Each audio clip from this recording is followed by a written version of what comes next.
Sans aucune annonce officielle ni déclaration sensationnelle, un message est parvenu qui suscite plus de discussions que beaucoup ne voudraient l'admettre. Car derrière des formules apparemment neutres se devine une position qui touche à l'un des points les plus sensibles de l'Église aujourd'hui. Sans déclaration directe, sans document solennel, le pape est intervenu, indirectement, mais sans équivoque, sur l'une des questions les plus explosives de l'Église contemporaine, la messe traditionnelle.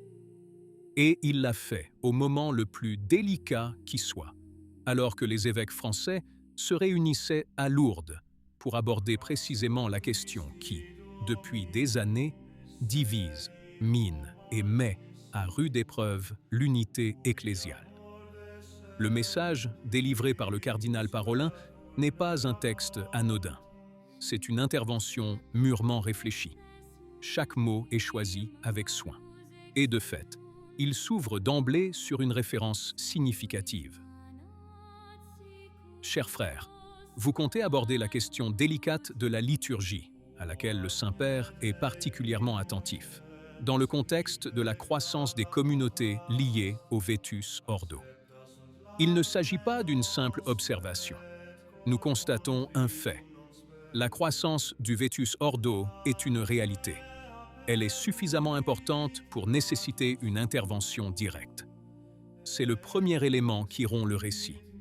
Depuis des années, on tente de réduire la messe traditionnelle à une réalité marginale, résiduelle, vouée à disparaître. Mais les faits racontent une autre histoire. Les communautés grandissent, le nombre de fidèles augmente.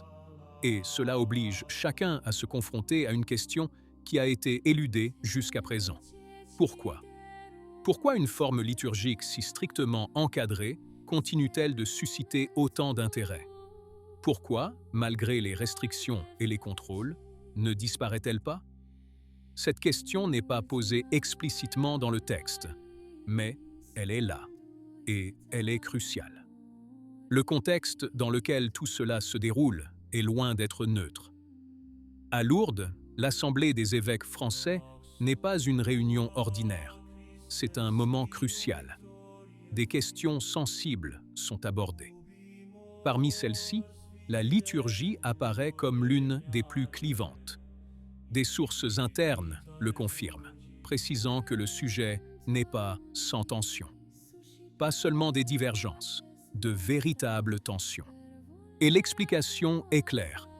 Les évêques, dont les opinions divergent largement, discuteront de la situation dans leur diocèse. Cette phrase est cruciale.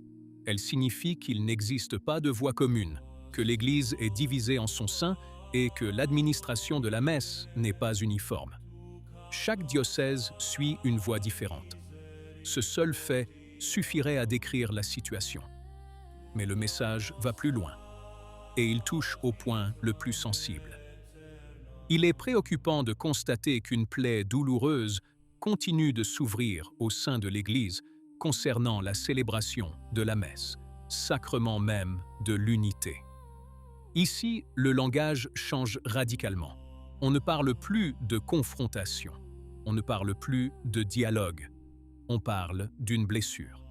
Et pas n'importe laquelle, une blessure douloureuse, une blessure qui continue de s'envenimer. Ce n'est pas quelque chose du passé, c'est quelque chose qui se produit maintenant. Ce passage est fondamental, car il reconnaît officiellement que cette division n'est ni marginale ni superficielle. Elle touche au cœur même de la vie de l'Église, la messe. Et c'est là que réside le paradoxe le plus frappant. Le sacrement de l'unité est devenu un foyer de division. Ce qui devrait unir divise. Ce qui devrait être le centre de la communion est devenu le centre du conflit. À ce stade, le texte tente d'indiquer la voie à suivre.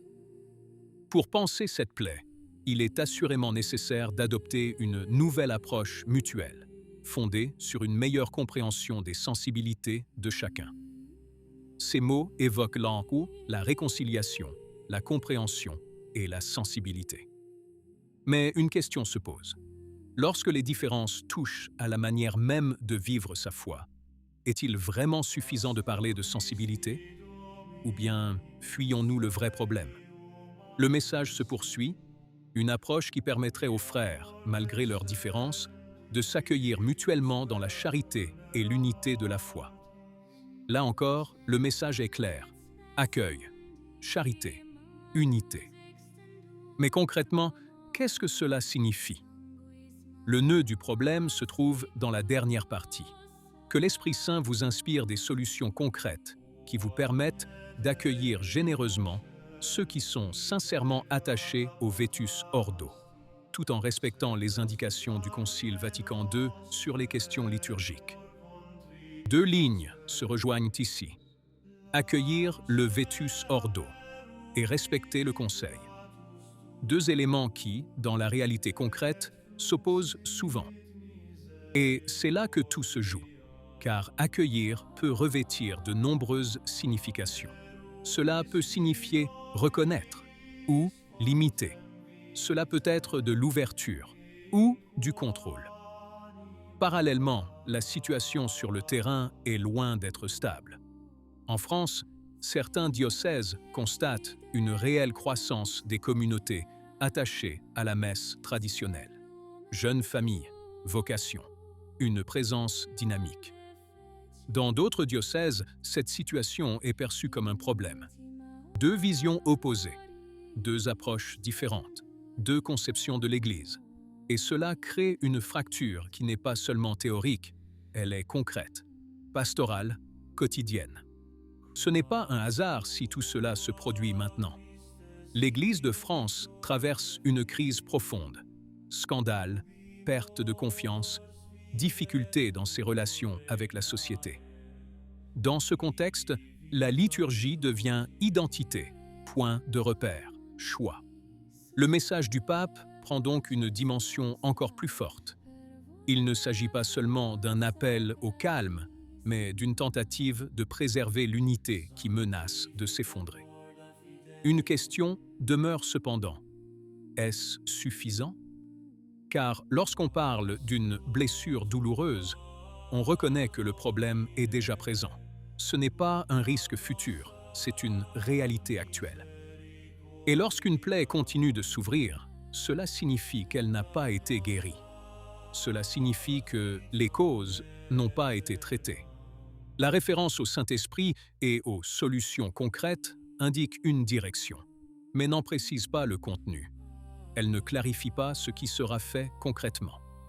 Et cela laisse place à l'interprétation, aux tensions, aux décisions différentes. Parallèlement, les évêques français s'apprêtent à soumettre ces réflexions au prochain consistoire. Cela signifie que la situation actuelle ne restera pas confinée à la France et prendra une dimension plus large. Car la question du Vetus Ordo ne concerne pas seulement une nation, elle concerne l'Église tout entière. La question finale devient donc inévitable. Peut-on véritablement bâtir l'unité sans clarifier le rapport entre tradition et réforme?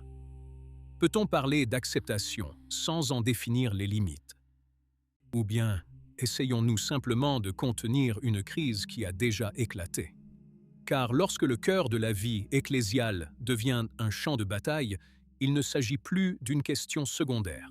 Il s'agit de l'identité même de l'Église. Et aujourd'hui, cette identité est mise à rude épreuve. Qu'en pensez-vous? Si la vidéo vous a plu, laissez un commentaire. Amen. Que Dieu vous bénisse.